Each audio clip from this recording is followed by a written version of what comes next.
music is in here and what's most different stages.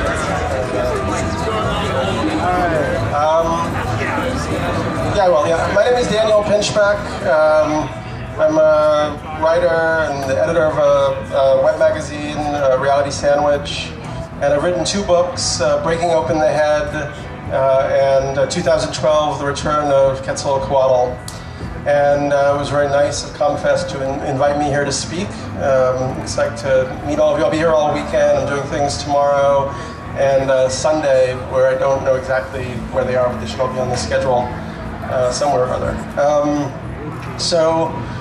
Basically my work has been centered on a kind of quest, in a sense. Like, it started out, I had a sort of spiritual, existential crisis in my late 20s, and at that point I went back through my life up to that point, and I tried to remember if I'd ever accessed other levels of consciousness beyond like normal waking reality that seemed to have meaning or validity. And I especially remembered my psychedelic experiences in college, when I'd taken LSD and mushrooms a handful of times. And at that point I was a journalist. I'd been writing for different magazines, like the New York Times Magazine and Rolling Stone and so on.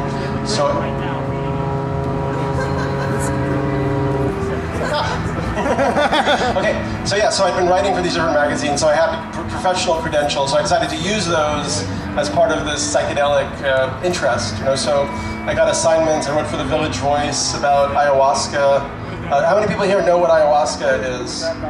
Okay, so the mushrooms and LSD are kind of the most well-known psychedelics, but when I began to research the subject, I found that there were many more that I hadn't been aware of before, and ayahuasca is the sacred medicine of the Amazon basin. It's been used by tribal groups for thousands of years, probably from Brazil through Colombia, through Peru. Is this necessary, this thing? So it's brewed together from 2 plants. Okay.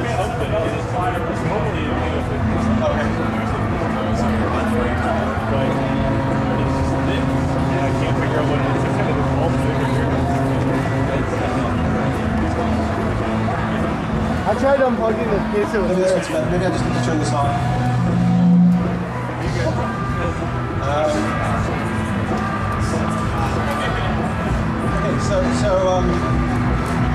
What's it? Now what? This one? Hello, is that working better? Okay. So anyway, so the ayahuasca is the sacred medicine of the Amazon basin. It's brewed together from 2 plants, the vine, Banisteriopsis caapi, the ayahuasca vine, and a shrub called Psychotria viridis that contains DMT.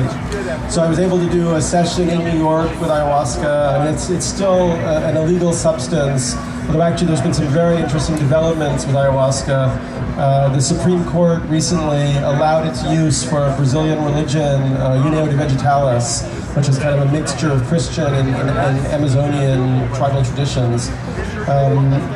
So that's interesting. Anyway, so I had the opportunity to do ayahuasca in New York, and then I got an assignment to go down to West Africa and go through a tribal initiation in Gabon, taking another substance called iboga, which is sometimes known in the West as ibogaine. And iboga is a West African psychedelic that is a root bark that you eat in initiation ceremonies. And it's actually become kind of well known in the West as an experimental treatment tool for addiction, for alcoholism, cocaine addiction, especially heroin addiction. And there are now clinics, it's still not illegal in the US, but there are clinics in Mexico and Canada where they're using it as an addiction treatment. And so I went down to West Africa, and I'd read a lot about iboga before I went down there. And many people had talked about it being very psychoanalytic or psychotherapeutic, and some people had said that it could be like 10 years of analysis in one night, which of course sounded totally ludicrous. But when I actually had the experience, it almost seemed like I was getting a quick and dirty psychoanalysis. I went through this whole initiation ceremony where the tribe kind of stripped me of my clothes, put me in a tribal outfit. It was an all-night ceremony, and during this ceremony, for parts of it, there were different visionary stages of it. Parts where I saw like eyes opened, visionary scenes and so on. And then a long part where I went back through my whole life up to that point, and I saw like scenes of myself as a child, and emotionally impactful events that happened to me when I was young, and even my use of alcohol as an adult. And the iboga, I mean, we don't usually think about plants having kind of personalities or consciousnesses or something, but it really did seem like iboga had a certain type of personality. It was almost like a kind of stern, sardonic father figure that wanted to help me out, but also wasn't going to let me get away with any of my normal tricks or sort of, ego games. So I was shown in these scenes with alcohol, how drinking was impacting my personality. And so I was shown like over and over these tape loop images of myself, like drinking at parties and, acting like a boob and then like not doing my writing and stuff like that. So after the iboga experience, I definitely cut down on drinking, I would say permanently. And, so I could understand how it seems to have an anti-addictive effect. It seems to have a psychological capacity to show us our faults and how we use substances and so on. And also it seems to have almost like a neurochemical effect too, especially with heroin. So, and then another thing that happened is I went through this sort of psychedelic initiation, which was part of writing this book, my first book, Breaking Open the Head, was that I began to beam into these kind of psychic experiences that kind of violated or invalidated the kind of secular materialist paradigm that I'd grown up with, which was the idea that, consciousness is only brain-based, once we die, that's it. I hadn't come from any kind of religious or spiritual background. But for instance, during this experience in Africa, I had an experience where these shamans said that they could see the spirit of my mother's mother hovering over me. They said that she had died very recently and that, she was still with me. And in actual fact, my mother's mother had died within the year, and I hadn't told anybody that I was on this trip, but that was the case. And I just began to collect a huge amount of data of shamans being able to access information that seemed to be about people's past or about people's future. The guy who took me down to West Africa was a South African botanist, and he told me that when he'd taken iboga in initiation, he'd been shown that he wasn't going to live very long, that his life was going to be curtailed. And then a year and a half or so later, he died in a car crash, just a freak car crash in South Africa. And once again, it almost seemed as if there'd been some, foreknowledge if it had been given to him. And so, breaking open the head, I really began to, over time, had a number of experiences, of psychic experiences, even kind of occult entity-type possession experiences, synchronicities. And so my whole understanding of reality began to shift from just a secular materialist perspective to kind of encompassing this psychic awareness, the sense that there was like a larger field of consciousness, that what Carl Jung talks about, the reality of the psyche being something beyond just the individual mind. And I also began to realize that if this was the case, that meant that these indigenous cultures and these shamans actually had ways of knowing that we'd been cut off from and we'd lost access to.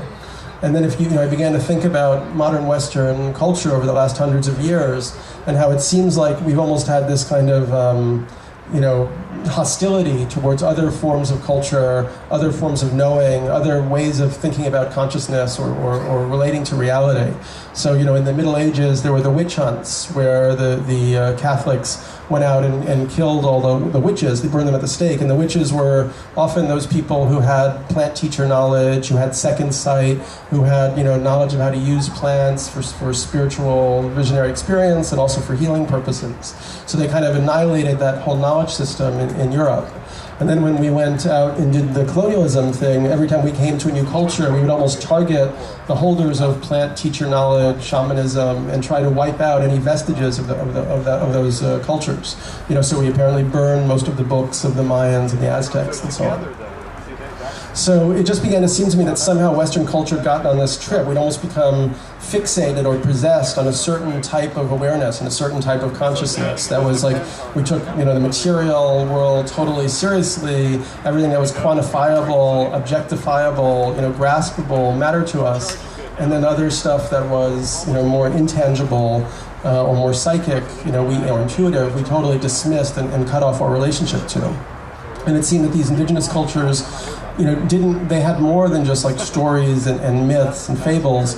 They actually had a kind of knowledge system, or almost a technology or a science about dealing with the psyche and these larger fields of the psyche and ways of accessing them.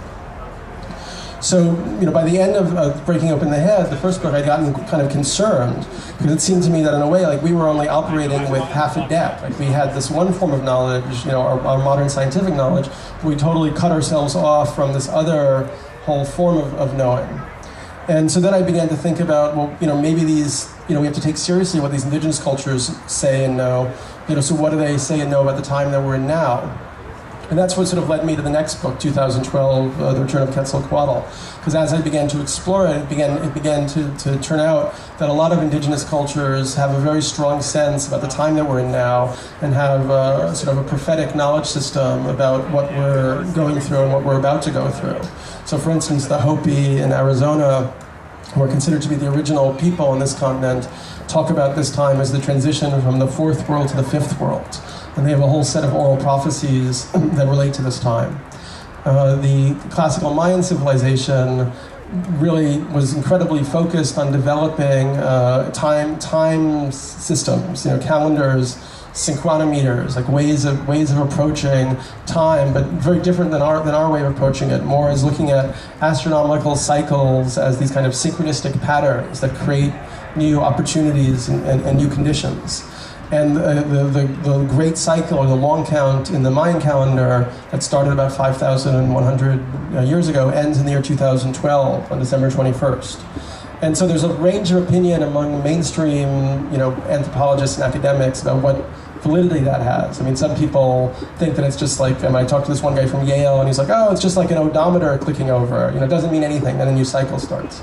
But a lot of other people feel that it's very significant, and a lot of kind of academics and also kind of visionary scholars have been looking at it. And if you look at the Mayan myths, like the creation myths of the Popol Vuh, they, very much like the Hopi, they talk about these kind of world ages or world cycles that get where humanity kind of reaches a certain point, and then there's a kind of transformation, a creation, destruction, and recreation process. And that 2012 might signify, a kind of real transition from what the Aztecs talk about as the age of the fifth sun to the age of the sixth sun. So yeah, so there's a lot of different indigenous cultures, and now the Inca have come forward, the Kogi in Colombia, a lot more have come forward and said that they understand this time as being this transformation or transition. So, what does that mean, right? I mean, that was basically what I tried to figure out over the last 4 or 5 years when I was writing 2012. How do we take that idea of fourth world to fifth world and understand it from our Western sensibility and our Western knowledge system? So I began to study a lot of different philosophers and thinkers who seem to be offering clues or ways of articulating it, or conceptual access to these ideas, that ranged from Nietzsche to Heidegger to Carl Jung to Rudolf Steiner, and so on. And I think that if you step back and you look at our world situation right now, it does seem that there's this amazing acceleration going on. It's almost like events are kind of compacting, and we're getting more and more incredible events in a shorter and shorter period of time, as if it's leading to some kind of crescendo or changeover. I guess one way I found that sort of simple to think about it is if you think about three aspects, which would be the biosphere, the technosphere, and the noosphere. The biosphere being the planetary environment, and the fact that we've been changing the planetary environment so quickly that we've now caused a huge amount of unintended consequences in the form of climate change, global warming, species extinction. We're looking at a situation where apparently there's 10% of large fish left in the oceans at this point. 25% of all species are projected to be extinct in 30 years or under, according to a lot of scientists. The climate change predictions keep being, kind of exponentially pushed forward, even from what scientists said a year or two ago. So now they're talking about no ice in the North Pole and ice caps in 5 years. So that's one whole element, is the biosphere, and how we've been this catalyst for these tremendous changes in the biosphere. And so the technosphere, our technology, has also been accelerating and developing at this incredible rate. And once again, that's been both like that's been a creative and destructive process in a way. Like, on the one hand, we can see that our capacities are being incredibly extended right now, like our ability to communicate with each other, to collaborate, to create new things. That's really amazing stuff that's happening. And it might almost be that this new communication technology also is pointing towards, part of this transition, like a whole new way of social organizing, which I can talk about later or tomorrow a bit. But then also, a lot of our technology has been increasingly destructive. So biotechnology then releases like biopollution.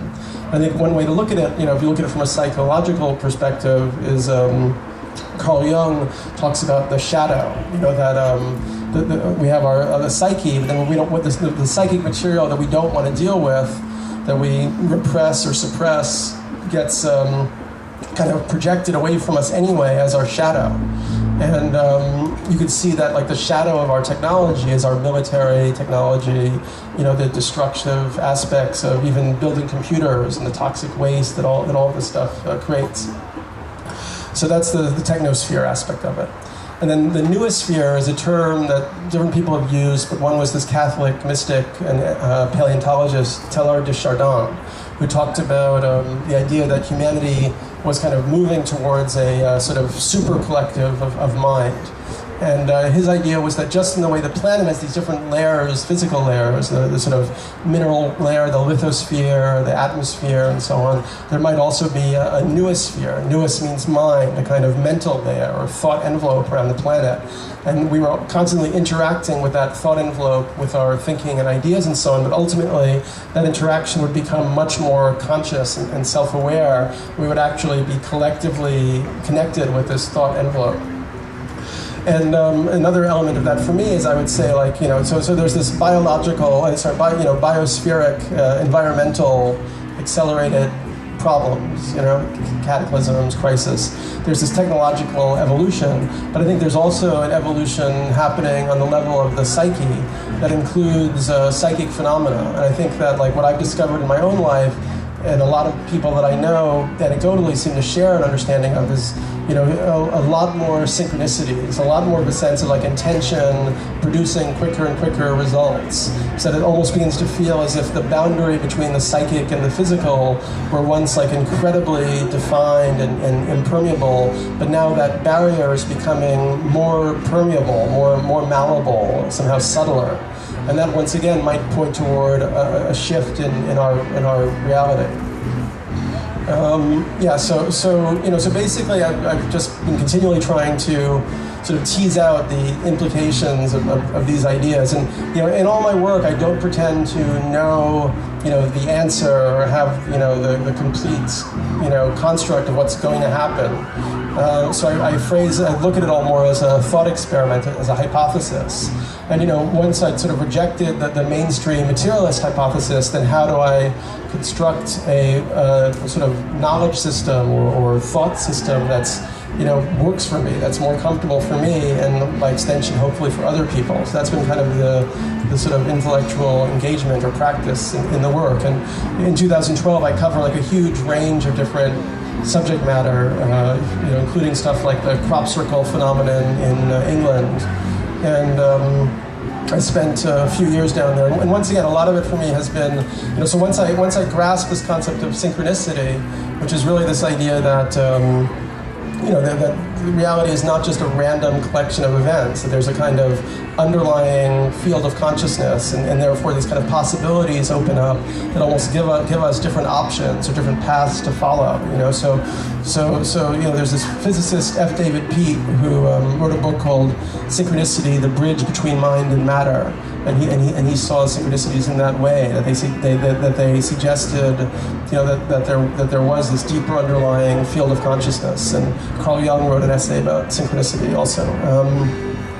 So I had synchronicities in relationship to a lot of different subjects that I ended up studying in 2012, including the idea of this Mayan apocalypse and so on, and the idea of the crop circles. So I did an article about it for Wired magazine and interviewed all these people involved with the phenomenon, and ended up spending 2 years studying the phenomenon down in England. There's a great website, cropcircleconnector.com, where you can see the latest formations. And this year in England, there's been a number of really spectacular ones that have really been amazing, like sacred geometrical constructs that have all this information teaching in them about the lunar eclipse cycle and the solar eclipse cycle. Like, it was very profound, complex information. But anyway, so when I studied the crop circles, of course, at first I assumed that it was probably a human-made hoax. So I talked to some people who claimed to be making them. Then I also talked to scientists, biophysicists who studied and found these molecular changes to the crops and had published these papers in peer-reviewed science journals that demonstrated that this kind of molecular changes to the crops cannot actually be caused simply by people making them, that it had to be some kind of electromagnetic radiation coming from above. I also talked to land surveyors and architects who talked about the impossibility of creating these things in single night at such vast scale and with such incredible virtuosity. Then when I started going into a bunch of them, I would also have these kind of synchronistic experiences or kind of energy shift experiences. If you go into a new crop pattern, you often kind of sink to the ground. There's just a palpable energy field in the formation. And so I ended up, over the course of 2012, offering the hypothesis, developing the hypothesis that these actually might be communication from some form of benevolent galactic intelligence that's interacting with us and is trying to kind of give us information. And the idea that I kind of put forth is that part of that teaching would be in itself on the nature of consciousness. Because one thing I learned as I studied the phenomenon is that whatever baggage or ideas people took into the phenomenon is what came reflected back to them. So like friends of mine who were skeptical about the phenomenon came to stay with me in England, and we went and visited the crop circles, and they were sort of laughing and smirking about it, and all the ones that we found were really pathetic. Like they're clearly made by people. You'd almost like find the boards right outside them. I hung out with other friends who were more open-minded about it, and we would find amazing virtuosic patterns with this sense of this energy shift, all these synchronistic meetings connected to them. Meanwhile, like New Agers would go in and they would have like light body activation experiences, like orbs of light would come visit them. This woman I know went into a crop circle and she said these orbs came to visit her and they liked her so much that they followed her back to New York and lived with her in her bathroom. And she calls them the extra celestials. So that was her experience of the crop circle. Then another guy was kind of a paranoid, military conspiracy UFO guy. So I went with him into a crop circle pattern, and we were there for about 20 minutes, and this big black helicopter appeared overhead and started like circling around and around and around. So it was almost like his vision of the crop circles had brought into manifestation this helicopter. So it began to seem that the crop circles were somehow offering this concept that our setting, our belief structure, like what we allow into our consciousness, gets kind of magnified back to us by reality. And I don't know, that might be part of what 2012 is, would be kind of our consciousness becoming more co-creative with material reality in some sense. And so I mean, I can discuss different aspects of the book. I can take questions or comments too if people have them. I mean, one aspect of my hypothesis is thinking about this idea of psychic energy. And in a lot of the communities that I'm travel in and so on, it seems like there are more and more people who are aware of synchronicity, of intention. There have clearly been movies that are popular, like What the Bleep Do We Know, and The Secret, and the work of Deepak Chopra, and so on. And maybe that's pointing towards this deeper shift that's taking place. So, if you look back in history, before the 18th century, people saw lightning, but nobody knew how you could take electricity and make it into an energy force that could transform the planetary environment. And so once we learned how to work with electricity, in just a century and a half, like 100 years, 150 years, we were able to transform the whole surface of the Earth and do this incredible, geophysical engineering project. So what if there was another energy that we were coming into contact with or learning how to make use of that could potentially be as transformative or even far more powerfully transformative than electricity? And what if that energy was psychic energy? So what if these kind of understandings, these gleanings that people are beginning to get about synchronicity and intuition and kind of taking ideas from quantum physics about the observer and the observed and beginning to kind of understand how they operate in their own lives, what if that is pointing towards this more, large-scale collective shift in awareness and even in practice? So I recently interviewed David Lynch, who has been doing this work with transcendental meditation. And they've done all these studies with TM that if you put a bunch of meditators in a high crime district, like they put a bunch of TMers in a high homicide district in Washington, D.C. and had them meditate around the clock, and the homicide rates went down tremendously while they were doing this meditation. They've done like over 50 studies like this with TM. What does that point toward? Maybe it points towards if you had millions of people doing this type of meditation all the time, you would be able to create a much more peaceful planetary environment. I think there's also the work that the Dalai Lama has been doing with neuroscientists and brain scientists, where they're actually studying the brain states of meditating Tibetan monks and learning how amazingly adept they are at controlling brain states, brain waves, transforming, like a much more brain state plasticity is available through these practices than Western scientists were willing to admit until now. Now they have the evidence. So I guess part of the thesis of 2012 is this idea that we've seen modern science and mysticism and intuition as kind of antipodes or opposites, but I think that maybe at the moment they're beginning to come together and integrate it. And for me, that's part of the idea of Quetzalcoatl as an archetype or image.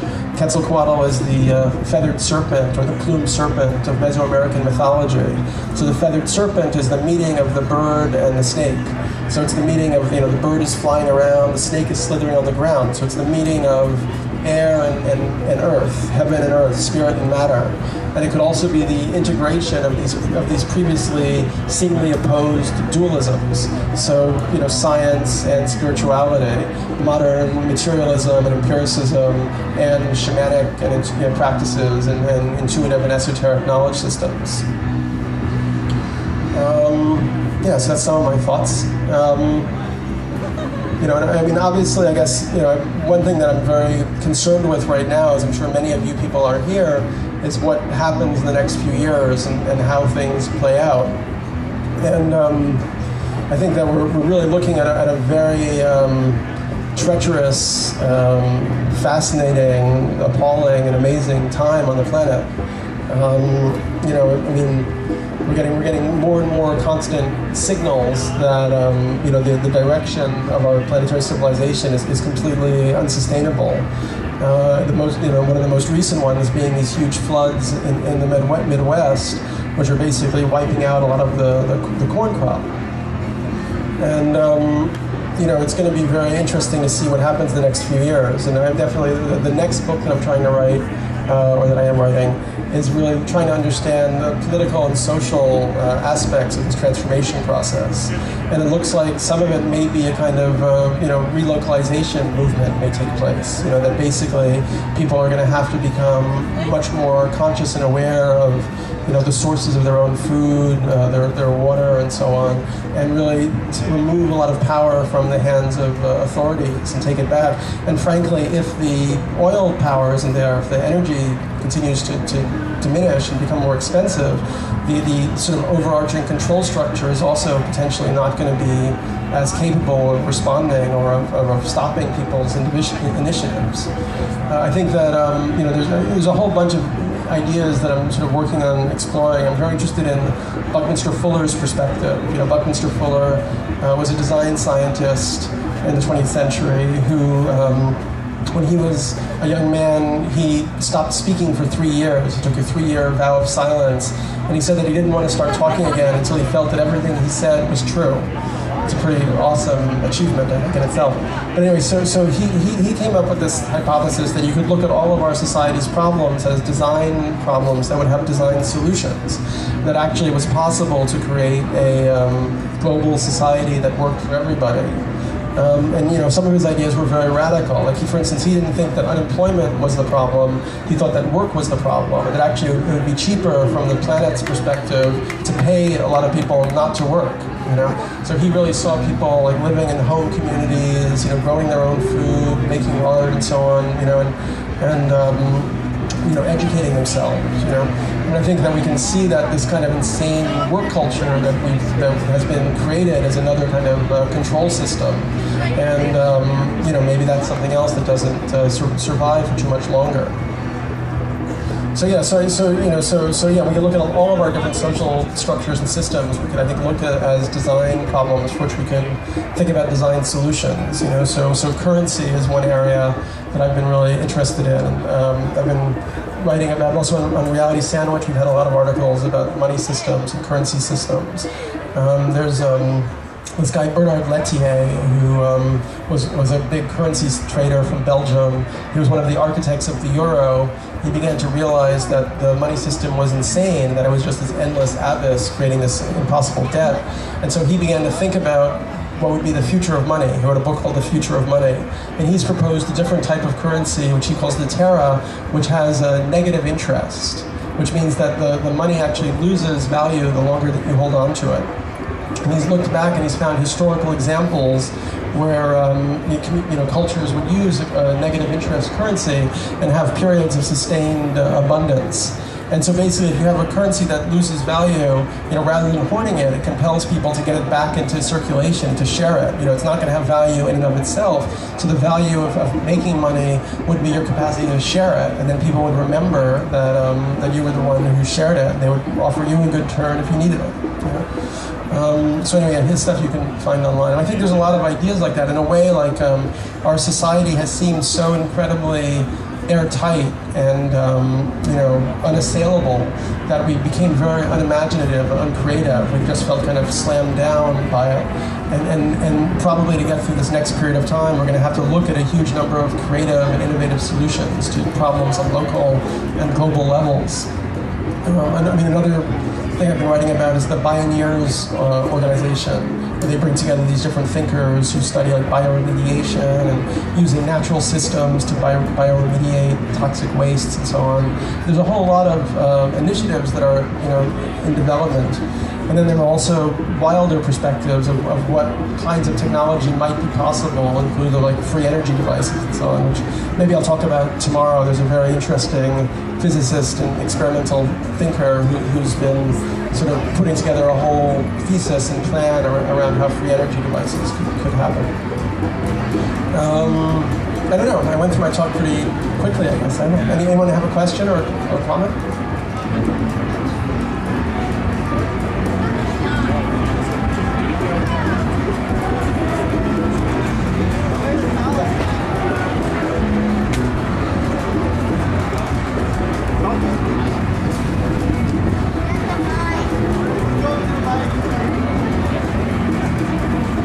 You mentioned antipodes or reunion with opposite.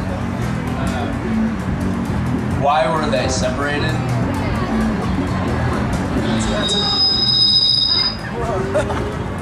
That's a great question. I think that why were they separated?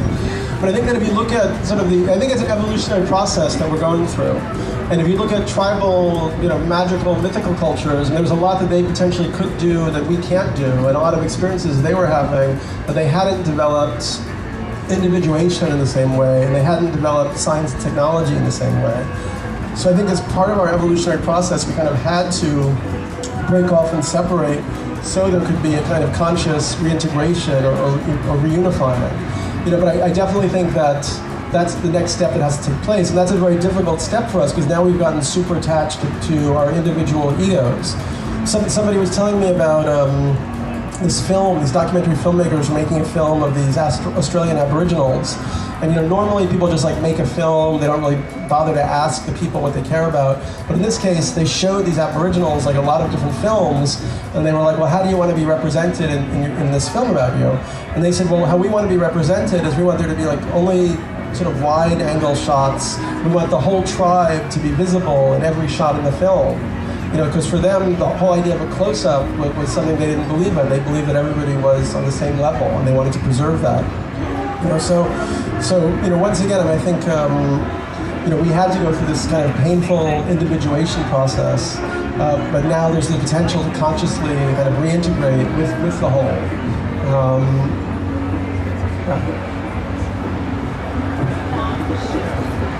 The shift in 2012, do you think is going to happen on the solstice, or like is it going to be something that's slow and kind of builds up?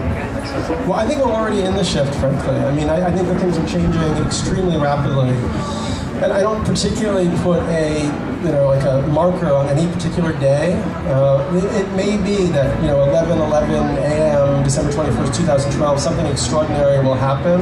I don't necessarily look at it that way.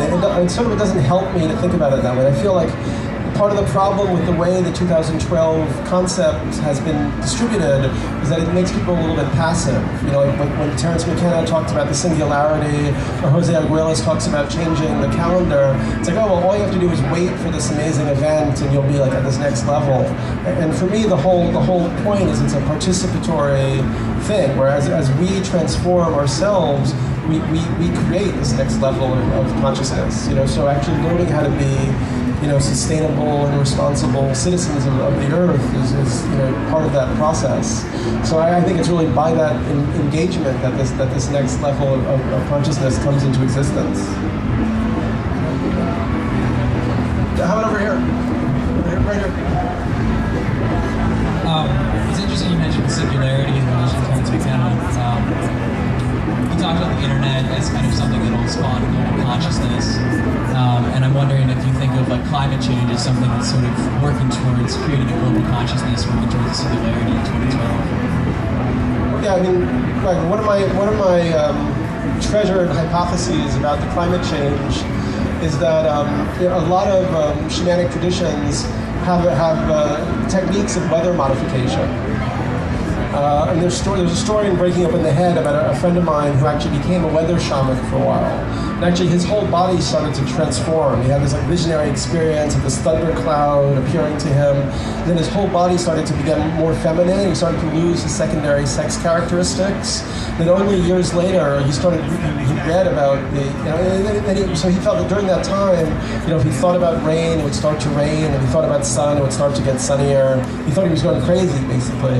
And then he kind of pulled away from the whole experience, and the ability kind of died off. But then years later, he was reading about the local tribes in that area, and he found that they had these weather shamans who would be dressed in women's clothing. There'd be men who were like androgynous, who lived outside of the tribe with their kind of teepees pointed in the opposite direction. And he felt that he was becoming one of these shamans. There was no Indians around anymore, so the sort of thunder beings were looking for somebody to take that role. So, and I've had experiences anecdotally and personally, and I've collected a lot more that seem to suggest that there is this capacity for people to have control over the weather. There's even some statistical data for this. Apparently with college graduations, the statistical amount of rainfall goes down quite a lot. And maybe just all of the intention of people focus on there not being rain that day has an effect. So this could be one area where this growing realization that there is a kind of psychic field that consciousness affects reality could be tangibly put into practice. What if we began to have collective ceremonial efforts, practices to take, to work with the elemental forces in the weather systems? Another question? Was there another question? You write in your book about astrological aspects a little bit. I was just wondering if you feel like 2012 is kind of connected to the processional age. I know you read about John Major Jenkins. He's got a book about cosmogenesis, about how 2012, our galactic center lines up with the winter solstice, or the winter solstice lines up with the galactic center, and that's supposed to be part of the processional age. I was just wondering if you have any comments about that and the astrological connection with the processional cycle of 2012. Yeah, so the most extensive work on the astrological and astronomical meaning of December 21st, 2012 has been done by John Major Jenkins. And according to him, it's this once every 26,000 year event where the winter solstice sun rises at the dark rift at the center of the Milky Way. So in a sense, it's an eclipse. The sun eclipses this dark rift at the center of the Milky Way. And the Mayans talked about the dark rift as the cosmic mother. They called the sun the first father. And they also talked about the dark rift as apparently as a black hole. And only in the last like 5 or 7 years did our astronomers learn that there is like a huge black hole at the center of that dark rift, which is the center of our Milky Way. So it seems as if the Mayans had this kind of extra information. And they really spent like hundreds and hundreds of years watching the skies and tracking like the Venus cycles, the precessional cycles and so on. And they also were using psychedelic substances as part of their ritual technology to kind of gain knowledge from different deeper levels of the kind of psychic field of consciousness. So yeah, that seems to be part of the knowledge system they put together. I mean, what would be the scientific, energetic effect that would happen because of that, placement? There are different people who've been trying to work that out. There's a Russian scientist, Dmitriev, who believes that we're entering into a higher energy kind of area of the cosmos. And so the sun especially is getting bombarded by more and more cosmic radiation, cosmic waves. The sun is 98% of the mass of the solar system. So any change in the sun is going to be massively reflected in the planets. We can see there's been a steady rise in solar spot cycles have become more and more intense over the last century. And the solar spot maximum, I think, is in 2012, right at that time. So this chart has been going steadily up and up, and those solar sunspot cycles can interfere with satellite technology, communications technology. It also seems that a lot of the planets in the solar system are going through some kind of high energy transition right now. So different planets are developing atmospheres. There's been polar reversals in some planets. I mean, one hypothesis about December 21st, 2012 would be some kind of polar reversal, because the magnetic field of the Earth has been weakening and the polar north has been moving around. But once again, I mean, all of that stuff may or may not be the case. For me, it always comes down to the question of consciousness and how the human person kind of fits into this matrix, and what do we do in the time that's available to us to kind of transform the situation in a positive way. 3 minutes. Cool. Any other questions? Yeah.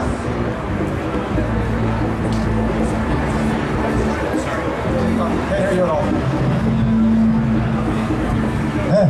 Yeah. In your book, 2012, you talk to all kinds of different people about all kinds of different things. Like you've got Ellie's over here doing this calendar thing, and then other people doing other things. Do you get the feeling that they all need to work together to make 2012 work, or will just a lot of Shamanic kind of people in various different spheres being that way help the situation? And do you think there are other people? That's a great question. Yeah, I totally think that the lesson of this transition process we're going to go through is going to be collaboration and people learning how to work together. I don't really think humans are that great at working together. Like, we know how to work together in these kind of authoritarian pyramid structures where people like tell other people what to do.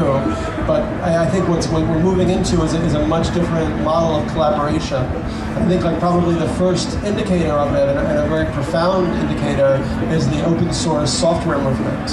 Where you have people coming together to make incredible software that's actually better than the stuff that the corporations can make with the authoritarian structure, and they're just doing it out of the love of it, out of the joy of collaboration and the pleasure. Or Wikipedia is another example. So these kind of collective social knowledge systems seem to be what's up, where we're headed as a species. So that I think is really exciting. That's also what we're trying to do a little bit with Reality Sandwich. I want to give out these cards. You guys have those cards there?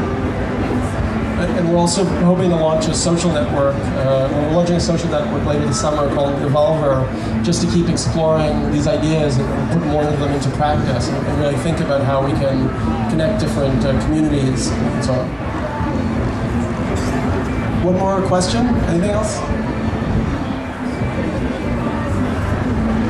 What's that? Okay, one more? Yeah, go.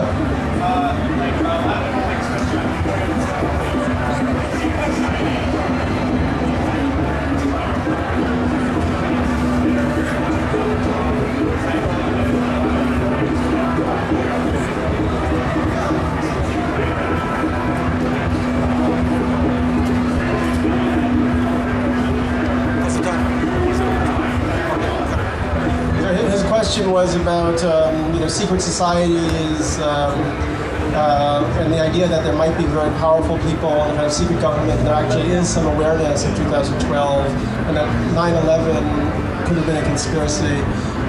Yeah, I mean, I don't know for a fact. I don't pretend to know. It seems to me there was something very odd about it, and I was right there for it. It always seemed to me very odd and suspicious, and there's obviously a lot of very strange facts about it.